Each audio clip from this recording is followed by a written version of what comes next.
सबकी निगाहें रफ़ा पे लगी हुई हैं, पूरी दुनिया की निगाहें, सारी निगाहें आज रफ़ा पे लगी हुई हैं।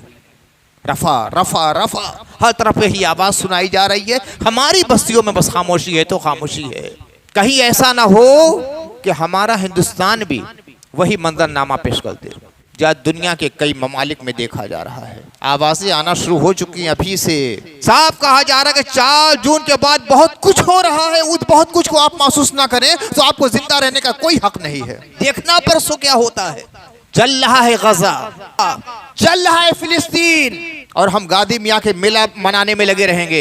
हमारे भाई को जलाया गया, हमारी बहन को जलाया गया, हमारे बेटों को जलाया गया, और हम मेला ठेला मनाने में लगे रहेंगे। देख लेना पौसो, इस कदर गाफिल हो गए हैं, इस कदर गाफिल हो गए हैं, दुनिया की मस्तियों में इतना चूर हो चुके हैं कि हमें मालूम नहीं कि दुनिया में क्या हो रहा है।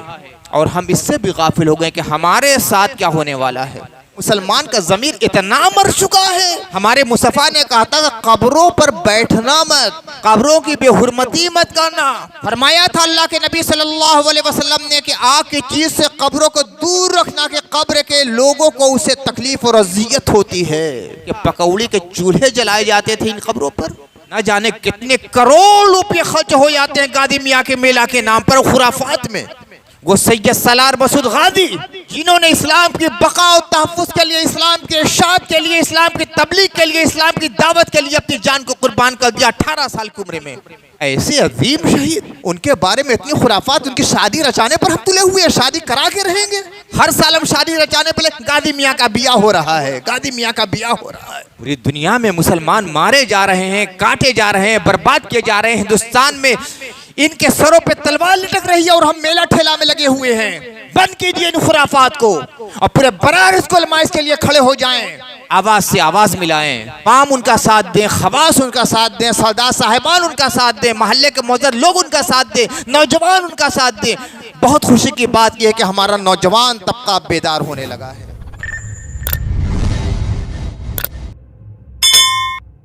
अल्हम्दुलिल्लाह वस्सलातु वस्सलामु अला रसूलिल्लाह व अला आलिहिल किराम व अस्हाबिहिल इज़ाम, अम्मा बाद। क़ाला अल्लाहु तआला फ़िल क़ुरआनिल मजीद, अऊज़ु बिल्लाहि मिनश शैतानिर रजीम, बिस्मिल्लाहिर रहमानिर रहीम। इन्नल्लाह ला युग़य्यिरु मा बिक़ौमिन हत्ता युग़य्यिरु मा बिअनफ़ुसिहिम। सदक़ल्लाहु व सदक़ रसूलुल्लाह सल्लल्लाहु अलैहि वसल्लम।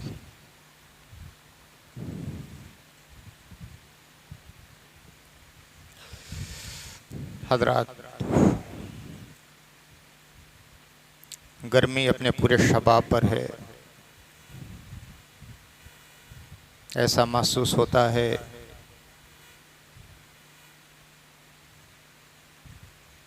कि सूरज आग का लावा उगल रहा है।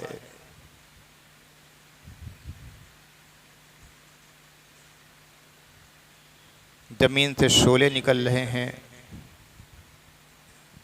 फिजाओं से चिंगारियां बरस रही हैं।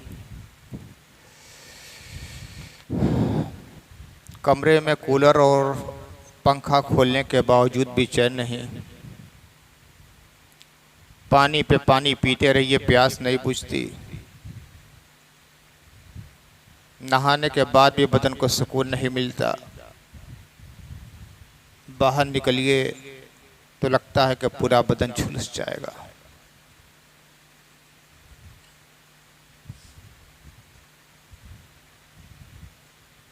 पतला सा कपड़ा भी बदन पे बार महसूस हो रहा है।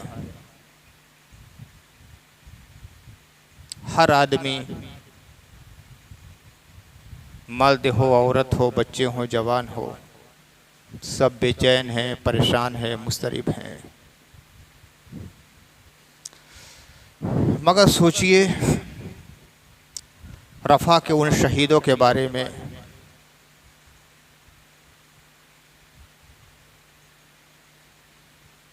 छब्बीस मई को इसराइल ने जिन पर एयर स्ट्राइक करके पूरी बस्ती को झुलसा दिया, 50 जल कर शहीद हो गए। 100 से ज़्यादा इंतहाई दर्जा के ज़ख्मी हैं। अल्लाह बचाए तो बचें।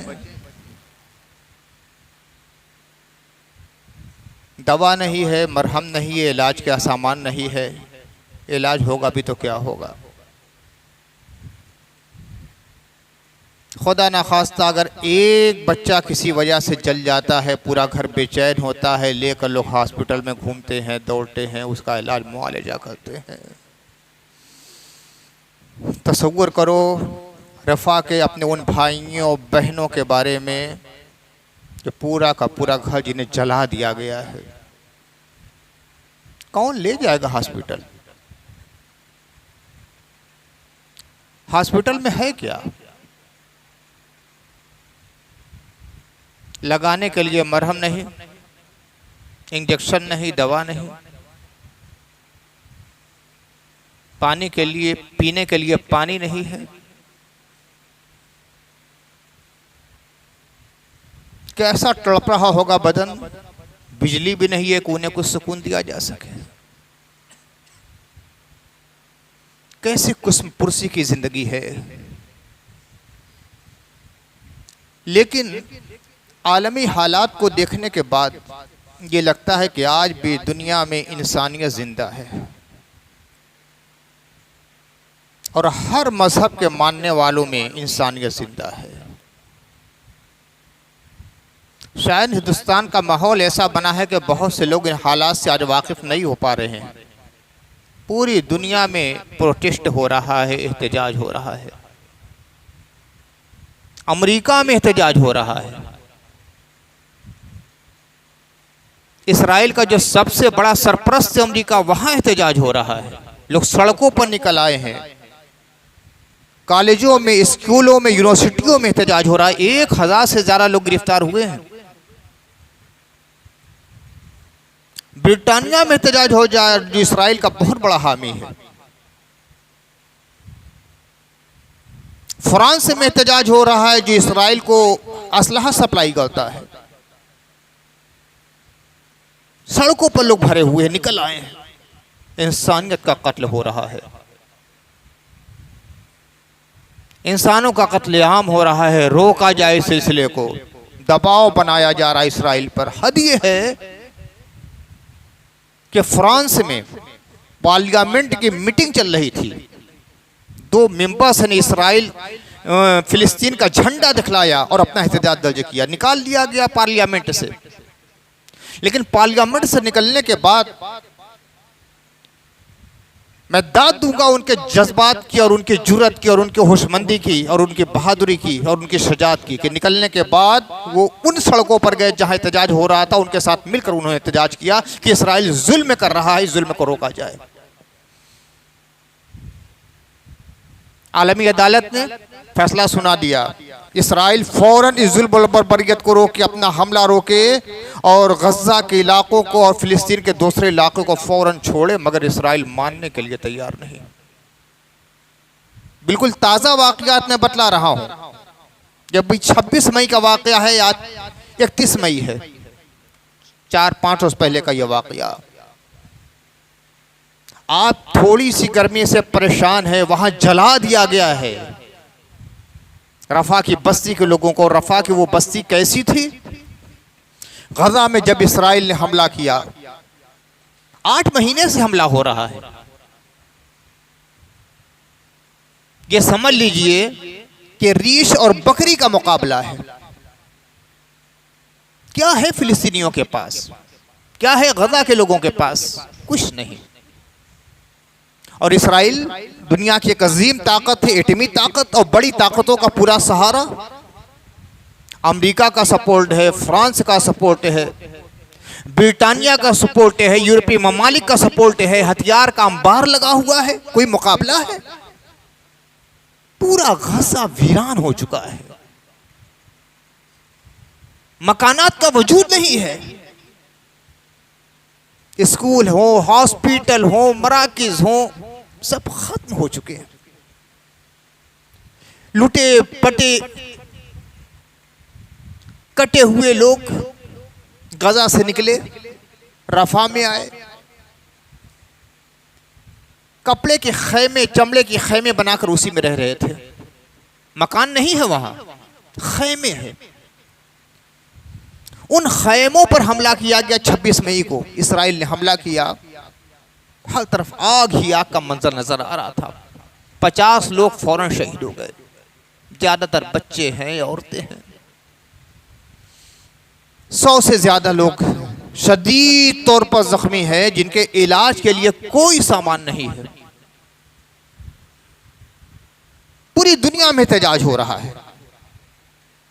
लेकिन आपको मालूम है कि दुनिया में सबसे ज्यादा एहतजाज कहां है? आप सोचते हो इस्लामी ममालिक में, सऊदीया में, शारजा में, दुबई में, अरब इमारात में, पाकिस्तान में, यही ना? कुछ नहीं। वहां तो जबानों पे ताले लगे हुए। सबसे ज्यादा जिस मुल्क में एहतजाज हुआ है वो फ्रांस से है। लाखों लोग सड़कों पर निकलकर एहतजाज कर रहे हैं, लाखों लोग। यही मैंने कहा कि आज भी इंसानियत जिंदा है और हर मजहब के मानने वालों के अंदर इंसानियत जिंदा है। इस एहतजाज में सबसे ज्यादा तो ईसाई आगे बढ़कर मुसलमानों का और फिलिस्तीन का सपोर्ट कर रहे हैं। हद यह है कि यहूदी आगे बढ़कर सपोर्ट कर रहे हैं। इसराइल के अंदर उसके खिलाफ आवाज उठाई जा रही है।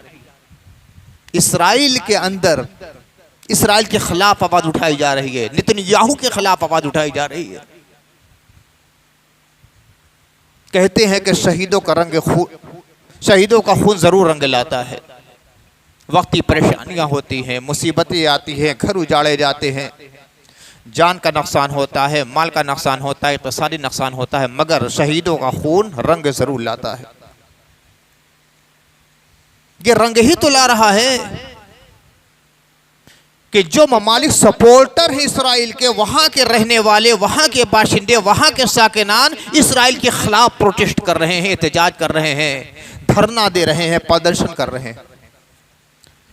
एक बहुत बड़ी कामयाबी जो उसके बाद फिलिस्तीनी तहरीक को हासिल हुई, वो ये कि 3 यूरोपीय ममालिक ने फिलिस्तीन को बतौर स्टेट कबूल कर लिया है। शायद आप लोग को मालूम हो कि 1948 में इसराइल ने फिलिस्तीन के कुछ हिस्सों पर कब्जा किया। उसके बाद एक मुस्तकिल स्टेट का उसने मुतालबा किया और उसका नाम रखा इसराइल। कुछ यहूदियों ने कब्जा किया फिलिस्तीन पर और उसका नाम रखा रियासती इसराइल। यहूदियों के हामिद जो ममालिक थे, ब्रिटानिया, अमेरिका और इंटरनेशनल नेशन, इन सबों ने हिमायत की और बतौर रियासत उससे कबूल कर लिया। फिलिस्तीन चीखता रहा, इस्लामी ममालिक सदा एहतजाज बुलंद करते रहे, इंसाफ पसंद हर मजहब के लोग अपना एहतजाज दर्ज कराते रहे, मगर कुछ नहीं। इसराइली रियासत का क़याम हो गया और धीमे धीमे रफ्ता रफ्ता इसराइल का वजूद भी, फिलिस्तीन का वजूद भी जैसे ख़त्म कर दिया गया। फिलिस्तीन नाम की कोई रियासत नहीं। 1988 से कई ममालिक ने फिलिस्तीन के बार बार दबाव के बाद फिलिस्तीन को बहैसियत रियासत कबूल कर लिया। गालिबन 87 ममालिक ने उसे कबूल किया। सन 2012 में अक़वाम मुत्तहिदा ने ऑब्जर्वर स्टेट की हैसियत उसे कबूल किया। मुस्तकिल स्टेट की हैसियत नहीं दी गई। इसराइल को मुस्तकिल स्टेट माना गया। फिलिस्तीन जो कि अपने मुल्क के लिए, कदीम मुल्क के लिए बराबर मुतालबा कर रहे हैं कि हमारी रियासत कबूल किया जाए, उसको मुस्तकिल स्टेट का दर्जा नहीं दिया गया, मुस्तकिल रियासत का दर्जा नहीं, बल्कि ऑब्जर्वर स्टेट का दर्जा दिया गया 2012 में। और आज तक अक़वाम मुत्तहिदा उसी हैसियत को बरकरार रखे हुए मुस्तकिल स्टेट की हैसियत नहीं दे रहा है, मगर शहीदों का खून रंग लाया।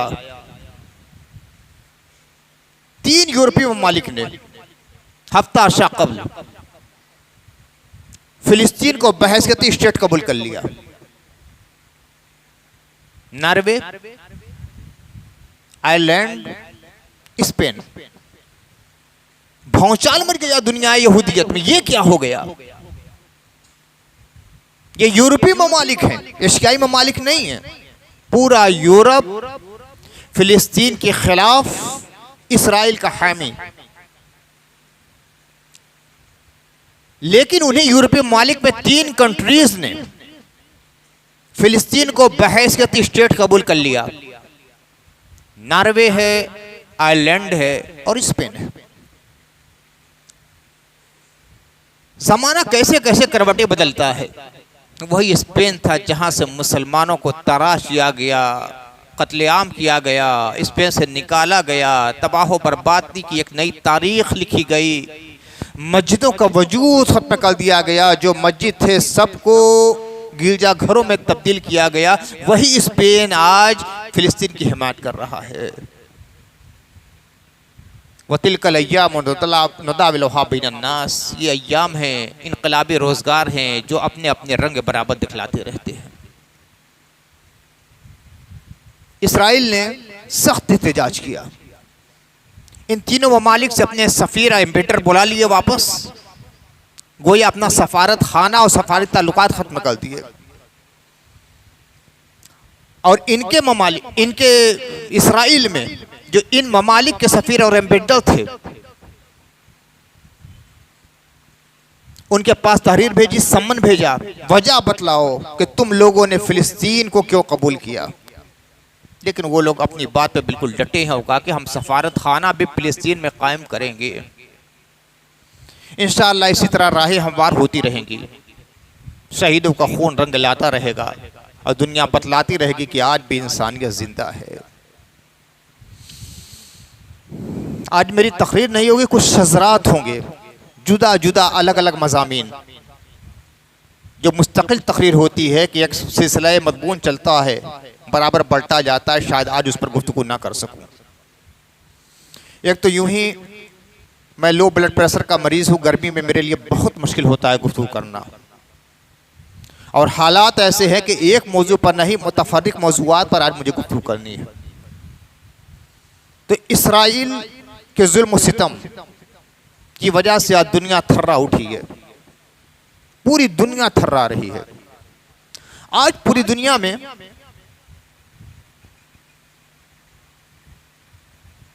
जो पोस्टर सबसे ज्यादा शेयर हो रहा है, जानते हैं क्या है? पूरी दुनिया की बात कर रहा हूं, अमेरिका से लेकर अफ्रीका तक और एशिया तक, 7 बर्रे आज़म में जो पोस्टर सबसे ज्यादा टैग किया जा रहा है, शेयर किया जा रहा है, क्या है? All eyes on Rafah, all eyes on Rafah. 50 million लोगों ने पूरी दुनिया में इसको इंस्टाग्राम पर शेयर किया है,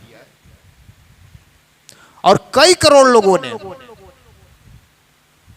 अपने फेसबुक पर, अपने ट्विटर पर, अपने व्हाट्सएप पर उसको बराबर शेयर कर रहे हैं। और ये सिर्फ मुसलमान ही नहीं है, मैं देख रहा हूं हिंदुस्तान में मुसलमान तो पीछे हैं, गैर मुस्लिम आगे बढ़कर इसकी परचम बरदारी कर रहे हैं। जिन लोगों का ताल्लुक इन मामला से नहीं होता वो आगे बढ़ गए हैं इन जुल्म सितम को देखकर। हम सोए हैं तो सोए हैं, दुनिया सोई नहीं है। दुनिया देख रही है कि दुनिया में क्या हो रहा है, हमें खबर नहीं है कि हमारे मुसलमान भाइयों बहनों के साथ क्या हो रहा है।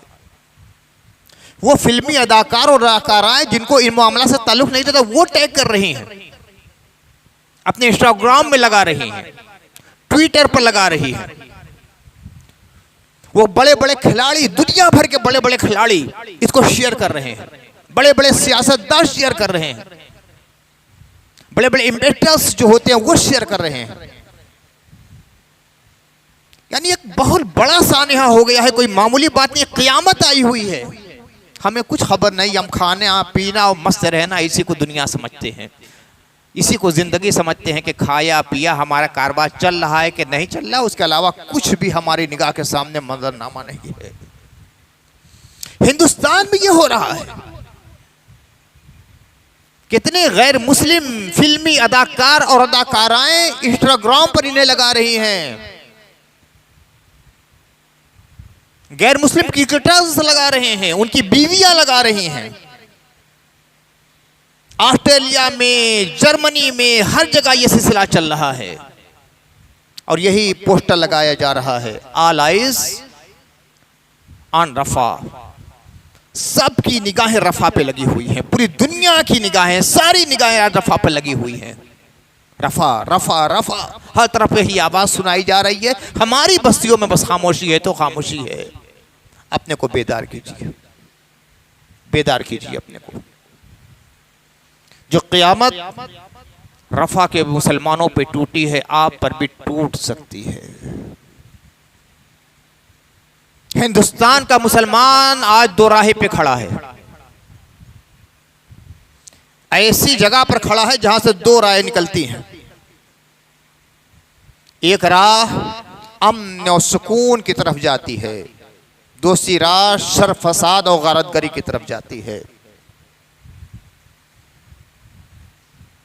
जो अपनी जगह पर खड़ा रह जाएगा वो बच नहीं सकता, जो गारतगरी की राह इख्तियार कर लेगा वो बच नहीं सकता। बस एक राह बचती है कि ना हम खड़े रहें ना उस रास्ते पर जाएं, सही रुख का आप इंतखाब कीजिए। कल इलेक्शन है, बेदारी पैदा कीजिए। ये मत सोचिए कि हमारे घर में पर्चियां नहीं आई है, काम तो उनका है, हम क्यों जाएं लेने के लिए। नहीं, आप जाइए, लेकर आइए। खर्च करना पड़े खर्च कीजिए। हमारे यहाँ का एक मामला ये, हम सोचते हैं कि हम अपने घर में बैठे रहें, सब कुछ हमारे घर में आ जाए।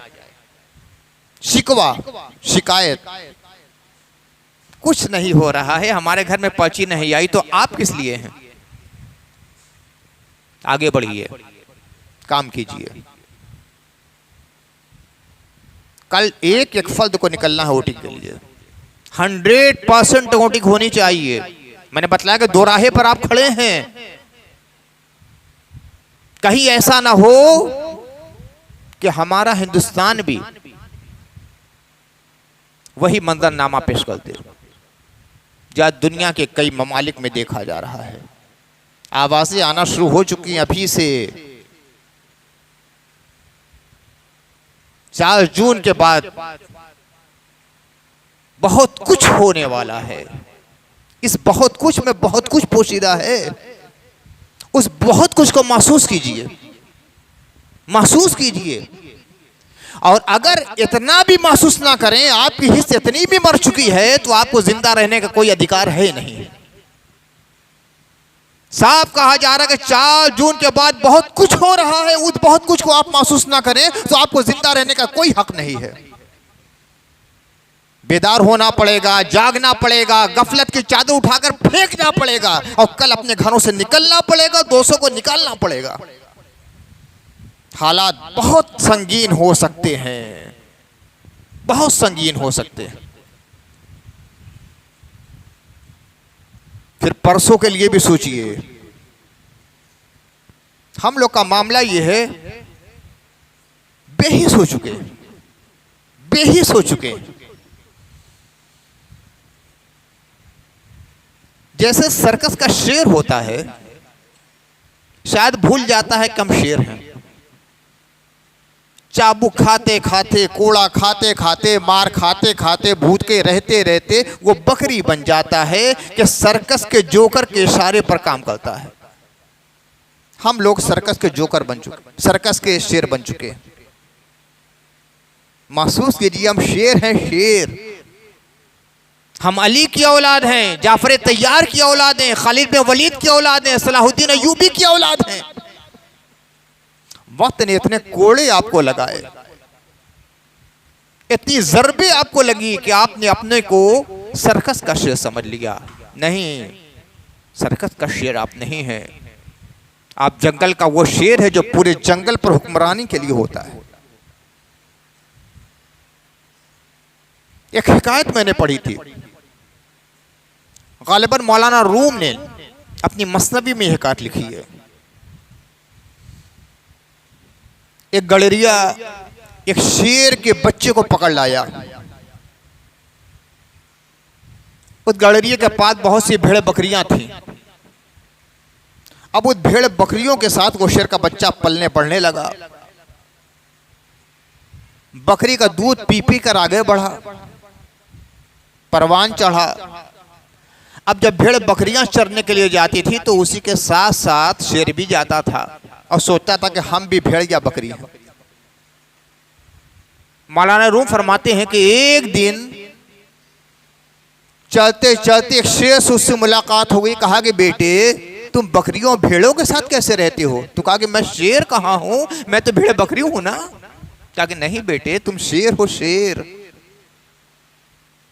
बकरी का दूध पी पी कर तुम बकरी बन गए हो, बकरी के साथ रह रहे कर तुम बकरी बन चुके हो। कहा कि नहीं नहीं मैं बकरी हूं, मैं बकरा हूं, भेड़ बकरी के रेवड़ का फल्द हूं, मैं शेर नहीं हूं। कहा कि अच्छा बेटा चल मैं दिखलाता हूं। उसे एक तालाब के किनारे लेकर आया, झील है, साफ शफाफ पानी था, उसके सामने खड़ा हो गया किनारे और कहा कि देख अपनी तस्वीर देख, मेरी तरह तू है या भेड़ बकरी की तरह है? अब जब निगाह डाली अक्स नजर आया पानी में तो शेर की जैसी तस्वीर वैसी अपनी तस्वीर, वैसा चेहरा, वैसे पंजे, वैसे दांत, वैसे हाथ, वैसे पांव, वैसा बदन, भेड़ बकरियों से बिल्कुल मुख्तलिफ। कहा कि हाँ मैं शेर हूं। अब उसने जब अपना वजूद पहचान लिया तो फिर वो गडरिये के घर में नहीं रह रहा था, वो जंगल का राजा बन चुका था। काश कोई बूढ़ा शेर आपको अपना चेहरा दिखला दे कि आप कौन हैं। अल्लामा इकबाल ने कहा ना, तुम हो सीरत में नसारा तो तमद्दुन में हुनूद, तुम हो सीरत में नसारा तो तमद्दुन में यहूद, तुम वो मुस्लिम हो जिन्हें देख के शर्माए यहूद। तुम्हारी सीरत ईसाइयों जैसी, तुम्हारा तमद्दुन, तुम्हारा कल्चर, तुम्हारी संस्कृति, तुम्हारी तहजीब सब गैर मुस्लिमों जैसी, और तुम ऐसे मुसलमान बन चुके हो कि यहूद भी देखे तो तुम्हें शर्मा जाए। वो तो सैयद भी हो, मिर्जा भी हो, अफगान भी हो, तुम सभी कुछ हो, बताओ कि मुसलमान भी हो। अपने को देखो तुम कौन हो। तुम खैरुल उम्मत हो, कुंतुम खैर उम्मति उखरिजत लिन्नास, अल्लाह ने तुम्हें खैरुल उम्मम बनाया था। वांतुमुल आलौना इन कुंतुम मोमिनीन, तुम सबसे सरबुलंद हो अगर मोमिन हो। ये कायनात की सारे मज़ाहिर तुम्हारे लिए अल्लाह ने पैदा किए थे। सारी कामयाबियां, सारी बुलंदियां, सारी फिरोजबख्तियां, सारी सआदतें, सारी नेमतें सब मुसलमान के लिए थी। ला तखाफू वला तहज़नू का मुद्दा तुम्हें सुनाया गया था। इन्नल्लाह माना की बशारत तुम्हें दी गई थी। ला तहनु वला तहज़नू व अंतुमुल आलौना इन कुंतुम मोमिनीन, तुम्हारे लिए था पैगाम। तुम शेर होकर अपने को भेड़ बकरी समझने लगे। अब बेदार होना पड़ेगा। लहवुल लईब में हम पड़ गए, खेल कूद में हम पड़ गए, फजूलियात में पड़ गए। देखना परसों क्या होता है। जल रहा है गजा, चल रहा है फिलिस्तीन, और हम गादी मियाँ के मेला मनाने में लगे रहेंगे। शायद भूल जाएं कि वो हमारे मुसलमान भाई बहन हैं। इस्लाम ने, मुसलमान दीन ने, मुस्तफा की हदीसों ने तमाम दुनिया के मुसलमानों को एक कर दिया था। सब भाई थे, तमाम मुसलमान भाई भाई हैं। हमारे भाई को जलाया गया, हमारी बहन को जलाया गया, हमारे बेटों को जलाया गया, हमारे भतीजों को जलाया गया, हमारे बुजुर्गों को जलाया जा रहा है, जला दिया गया है। और हम मेला ठेला मनाने में लगे रहेंगे। देख लेना पौसो, इस कदर गाफिल हो गए हैं, इस कदर गाफिल हो गए हैं, दुनिया की मस्तियों में इतना चूर हो चुके हैं कि हमें मालूम नहीं कि दुनिया में क्या हो रहा है। और हम इससे भी गाफिल हो गए कि हमारे साथ क्या होने वाला है। हमारा तो मामला ये है कि हमारा कातिल हमारे सर पे बंदूक लेकर खड़ा हुआ है और हम पसंदीदा पराठा खाने में मगन है, ये नहीं कि इससे बचाव की सूरत क्या होगी। बस इसी तरह की तस्वीर हमारी बन चुकी है। अल्लाह ताला जज़ाए खैर दे हमारे इन दोस्त अहबाब व बुजुर्गों को कि जिन्होंने 25 साल पहले मेरी आवाज़ पर लब्बैक कहा और मेरी ज़बान से जो जुमला निकला था उसकी लाज रख ली। यही गादी मियाँ का मेला सामने के कब्रिस्तान अल्ताफ शाह के कब्रिस्तान पर भी होता था। मैं तो कभी गया नहीं, सुनता था तो आंख में आंसू आते थे। या अल्लाह, क्या हो गया है? मुसलमान का ज़मीर इतना मर चुका है। हमारे मुस्तफा ने कहा था कब्रों पर बैठना मत, कब्रों की बेहुरमती मत करना। लेकिन आलम यह था कि उन कब्रों पर चरखियां गाड़ी जा रही थी। लोहे के इतने मोटे बड़े बड़े राड होते थे जो कब्रों पे गाड़ी आती थी। फरमाया था अल्लाह के नबी सल्लल्लाहु अलैहि वसल्लम ने कि आग की चीज से कब्रों को दूर रखना कि कब्र के लोगों को उससे तकलीफ और अजियत होती है। और आलम यह था कि पकौड़ी के चूल्हे जलाए जाते थे इन कब्रों पर, रौंदा जाता था कब्रों को। ये किसकी कब्रें हैं? किसकी कब्रें हैं? हमारे मुसलमान भाई की है, हमारी मुसलमान बहन की है, हमारी बेटियों की है, हमारे बेटों की है, हमारे भतीजों की है। यही तो कब्रें हैं। कौन पामाल कर रहा है? मुसलमान की कब्रों को पामाल कर रहा है। उस पर चूल्हे जलाए जा रहे हैं, चरखियां गाड़ी जा रही हैं। अल्लाह ताला ने इस बंदे नाचिस को तौफीक दी। यही जुमा का दिन था, यही इतवार को वहां प्रोग्राम होने वाला था। मैंने तकरीर की, तमाम लोगों ने हिमायत की कि यह मेला बंद हो जाएगा। बहुत से लोग मरहूम हो चुके, अल्लाह ताला उनकी कब्र को रोशन फरमाए और जन्नत का बाग बना दे। बहुत से लोग मौजूद है, ये हमारे दोस्त साथी सब खड़े हो गए। अल्हम्दुलिल्लाह वो सिलसिला बंद हो गया। 25 साल हो गए, वो फिर चालू नहीं हुआ। बनारस के मुख्तलिफ इलाकों के लोग आए, उन्होंने कहा कि मौलाना साहब ये कैसे बंद हुआ, आपने कैसे बंद करा? मैंने कहा कि मैंने कुछ नहीं किया है, काम तो उन लोगों ने किया जिन्होंने इस फकीर की जबान की लाज रख ली। जो मैंने कहा इसे मान लिया। यह मामला सिर्फ एक इलाके का नहीं है, पूरे बनारस में न जाने कितने करोड़ रुपए खर्च हो जाते हैं गादी मियाँ के मेला के नाम पर, खुराफात में। ये तब्जीर है, ये इसराफ है। वो सैयद सलार मसूद गादी जिन्होंने इस्लाम की बका और तहफ़्फ़ुज़ के लिए, इस्लाम के इरशाद के लिए, इस्लाम की तबलीग के लिए, इस्लाम की दावत के लिए अपनी जान को कुर्बान कर दिया। 18 साल की उम्र में, 14 साल की उम्र में ये नन्हा सा मुजाहिद हिंदुस्तान की सरजमीन पर कदम रखता है। गदन की सरजमीन से हिंदुस्तान में आता, 14 साल की उम्र है। आजकल हमारे 14 साल के बच्चे दीन से बिल्कुल बेगाना होते हैं। सलाम कीजिए उस मुजाहिद को जो अपने वतन को छोड़कर, माँ बाप को छोड़कर, खानदान को छोड़कर, बस्ती को छोड़कर, इलाके को छोड़कर हिंदुस्तान में इस्लाम फैलाने के लिए 14 साल की उम्र में आया।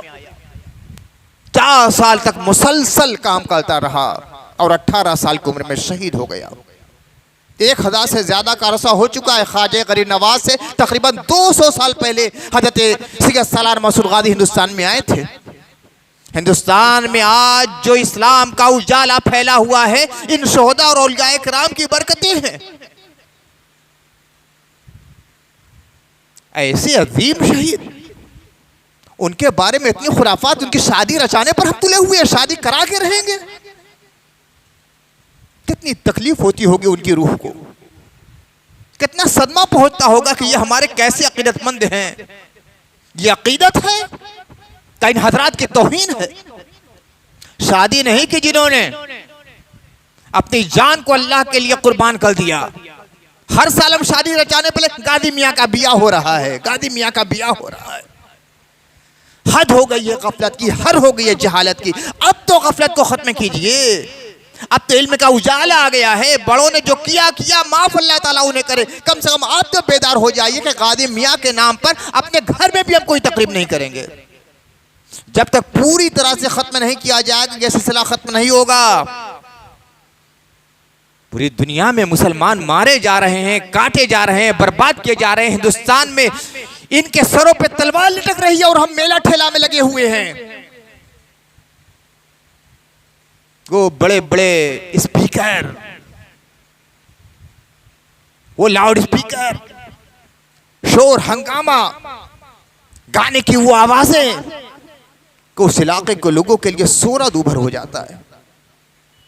गादी मियां इसीलिए आए थे कि हमारे नाम पे गाने बजाए जाए, हमारे नाम पे मेले किए जाएं, हमारे नाम पे कब्रों की बेहुरमती हो, हमारे नाम पे डांस किया जाए, हमारे नाम पे मर्द और औरतें मेले में इकट्ठा होकर बदकारियां करें। अगर आप लोग नहीं संभले तो गादी मियां का खून क़यामत के दिन आपसे सवाल करेगा कि तुमने मेरी अकीदत का मजाक उड़ाया है, मेरी मोहब्बत को ताराश किया है। ये अकीदत नहीं है, ये इहानत है, ये तौहीन है गादी मियां के खून की। लाखों सलाम हो उस मर्द मुजाहिद पर जिन्होंने अपना लहू देकर हिंदुस्तान की सरजमीन पर इस्लाम की आबियारी की है। बंद कीजिए इन खुराफात को और पूरे बरार को अलमाइश के लिए खड़े हो जाएं, आवाज से आवाज मिलाएं, अवाम उनका साथ दें, खवास उनका साथ दें, सरदार साहिबान उनका साथ दें, मोहल्ले के मौजूद लोग उनका साथ दें, नौजवान उनका साथ दें। बहुत खुशी की बात यह है कि हमारा नौजवान तबका बेदार होने लगा है। नौजवान तबका बेदार हो रहा है, खुराफात से दूर होना चाहता है, हकीकी इस्लाम को समझना चाहता है। बंद कीजिए इन चीजों को।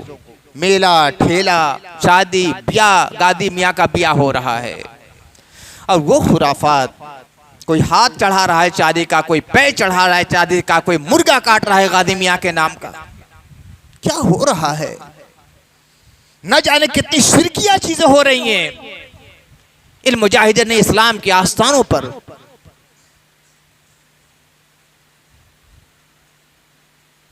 बेदारी की जरूरत है।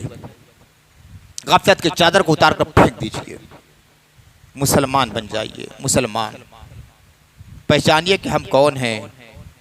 हम शेरों की औलाद हैं। अल्लाह का एक शेर था खालिद इब्न वलीद, अल्लाह का एक शेर था अम्मार इब्न यासिर, अल्लाह का एक शेर था हमजा इब्न अब्दुल मुत्तलिब, अल्लाह का एक शेर था अली इब्न अबी तालिब। उन शेरों के वारिस हम हैं। हमने अपने को भेड़ और बकरी बना के रख लिया है। जब खुराफात आती है तो नेकियां निकल जाती हैं, बिदअत आती है तो सुन्नत रुखसत हो जाती है। हमने बिदअतों से अपने ज़हन को भर लिया है, इसी का नाम हमने सुन्नत रख लिया है। मैं समझता हूं कि जितनी खुराफात आज सुन्नत के नाम पर हो रही है कहीं नहीं हो रही है। जो इसके खिलाफ सदा एहतजाज बुलंद करे वहाबी हो गया है, देवबंदी हो गया है। वलियों का मानने का नाम यही है।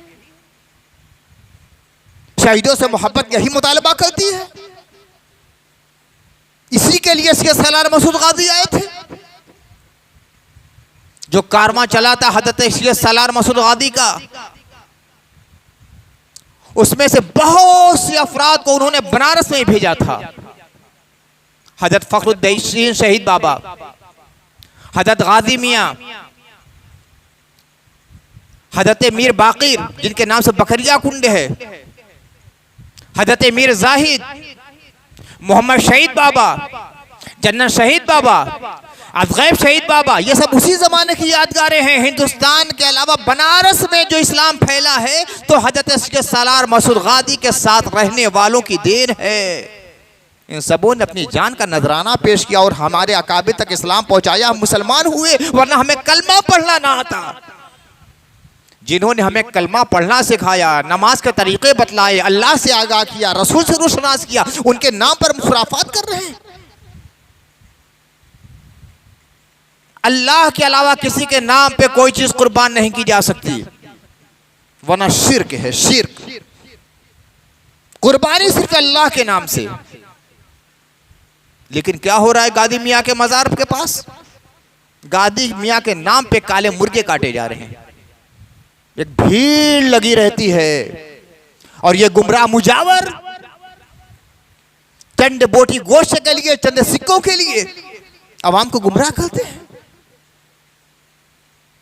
हाथ चढ़ाया जा रहा है, पांव चढ़ाया जा रहा है चांदी का, औरतों का हजूम लगा रहता है। मर्द औरत का ऐसा रेल ठेल और इख्तिलात होता है कि अल्लाह की पनाह।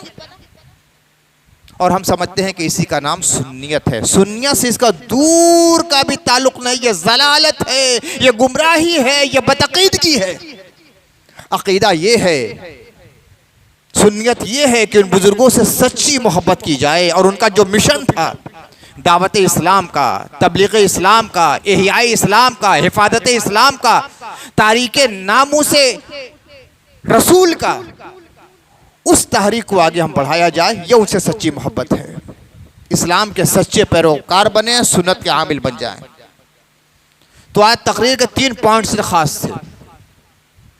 रफ़ा के लोगों के दर्द को महसूस कीजिए, वो अपना ज़ाती दर्द महसूस कीजिए। समझिए कि हमारे ख़ानदान के अफराद के साथ ऐसा हुआ है। जब तक दुनिया के तमाम मुसलमानों को अपने ख़ानदान का फ़र्द आप नहीं समझेंगे, कभी आपके अंदर दर्द महसूस नहीं होगा। वो हमारे ख़ानदान के अफराद हैं। दुनिया के तमाम मुसलमानों को, तमाम कलमागों को, तमाम दायाने इस्लाम को अल्लाह के रसूल की शरीयत ने एक ख़ानदान बना दिया है। वो हमारे ख़ानदान का फ़र्द है। आपके ख़ानदान के अफराद अगर इसी तरह जला दिए जाएं, आप मिला ठेला करेंगे? आप गलत रस्म रिवाज में गिरफ्तार रहेंगे, खुशी का इजहार करेंगे? अगर घर के अफराद के साथ आप यही मामला करते हैं तो रफ़ा के शहीदों के साथ भी यही मामला कीजिए। और अगर ये समझते हैं कि नहीं, हमारा सबसे बड़ा जो रिश्ता है वो वही रिश्ता है जो मोहम्मद रसूलुल्लाह ने कायम फरमाया था, वो कलमे का रिश्ता है, वो ईमान का रिश्ता है, तो वो आपके भाई हैं, आपके बहन हैं, आपके बेटियां हैं, आपके बेटे हैं, आपके भतीजे हैं, आपके कुंबे के अफराद हैं। उसके दर्द को आपको महसूस करना पड़ेगा और खुराफात से बचना पड़ेगा। दूसरी चीज़, कल की तारीख बहुत अहम तारीख है। हो सकता है हिंदुस्तान के लिए तारीखी तारीख बन जाए, एक इनकलाबी तारीख बन जाए।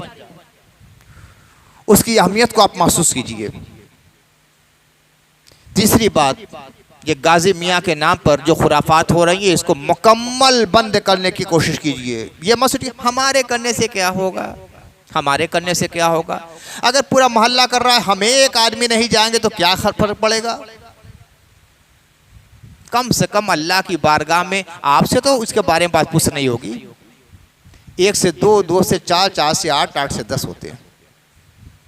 एक बहुत अच्छा शेर गालिबन मदूद सुल्तानपुरी का है, मैं अकेला ही चला था जानिबे मंजिल, मगर लोग साथ आते गए और कारवां बनता गया। कोई तहरीक उठती है तो एक आदमी के जहन में वो तहरीक आती है, एक आदमी के जहन में वो अपनी तारीख को आगे बढ़ाता है। फिर एक आदमी उसके साथ होते हैं, फिर 2 आदमी होते हैं, फिर 3 होते हैं, फिर 4 होते हैं। इस तरह बढ़ते बढ़ते आगे बढ़ते हैं। कभी ये मत सोचिएगा मैं क्या कर सकता हूँ, आप सब कुछ कर सकते हैं।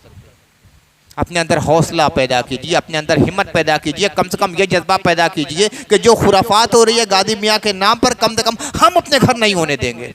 हर आदमी अपने अपने घर को कंट्रोल कर ले, इंशाल्लाह ख़त्म हो जाएगा सारा मामला। और ये रहेगा कि बेटा पैसा लाओ, लो और जाओ मेला देख कर आओ, कभी खत्म नहीं होगा। और ऐसे नाजुक हालात में, ऐसे नाजुक हालात में कि आलम इस्लाम जल रहा है और आप इस तरह के खुराफात पर रहे, तो उसका गुनाह कई गुना ज़्यादा बढ़ जाता है, कई गुना ज़्यादा बढ़ जाएगा। बेहिसी के चादर को उतार फेंक दीजिए। हसास बनिए, समझदार बनिए, दूरंदेश बनिए, अब मोहताज बनिए। एक आखिरी बात ये कहूँगा, कल बहुत एहतियात के साथ रहिएगा, अमन सुकून बरकरार रखिए। किसी किस्म का कोई भी शर्रो फसाद का माहौल बनने ना पाए। अगर कोई बनाना भी चाहता है आपके मुखालिफिन, आप वहाँ से हट जाइए, जवाब देने की भी कोशिश मत कीजिए। दूसरी चीज़, गर्मी शदीद है, बहुत शदीद गर्मी है। इलेक्शन होता है, बहुत लंबी कतारें लग जाती हैं। गर्मी के ज़माने में प्यास की ज़रूरत लगती है, पानी की ज़रूरत होती है। तो जहाँ जहाँ बूथ हो, जो करीब के लोग वहाँ के हैं, पानी का इंतज़ाम ज़रूर करें। चिड़िया को भी पानी पिलाएं तो सवाब है, जानवर को भी पानी पिलाएं तो सवाब है, कुत्ते को भी पानी पिला दे तो सवाब है, बिल्ली को पानी पिला दे तो सवाब है। और एक मुसलमान भाई को या इंसान को, अगर मुसलमान नहीं भी है, इंसान तो है, गैर मुस्लिम ही सही, उनको भी पानी पिला दे तो उसका सवाब बहुत बढ़ जाता है। तो जहाँ जहाँ पोलिंग बूथ है उसके करीब के जो लोग हैं, देखिए पार्टियां करती हैं कि नहीं करती उनका मामला छोड़ दीजिए, ये कि पार्टी करें हमसे क्या मतलब नहीं, सवाब तो आपको कमाना है। अगर सवाब चाहिए तो कम से कम जो बगल के लोग हैं, दूर से आके करना इंतज़ाम तो मुश्किल होता है, जो बगल के लोग हैं कम से कम पानी का इंतज़ाम कर दें, थोड़ा सा उसमें बर्फ़ डाल दें, अगर थोड़ा सा गुड़ वहाँ रख दे तो और अच्छा होगा। ये बहुत बड़ी नेकी का काम है। इन छोटी छोटी चीज़ों पर ध्यान दीजिए तो बहुत बड़े बड़े काम आपसे हो जाएंगे। अल्लाह ताला हमें और आपको तमाम मुसलमानों को तौफीक अता फरमाए। व आखिर दावा अल्हम्दुलिल्लाहि रब्बिल आलमीन।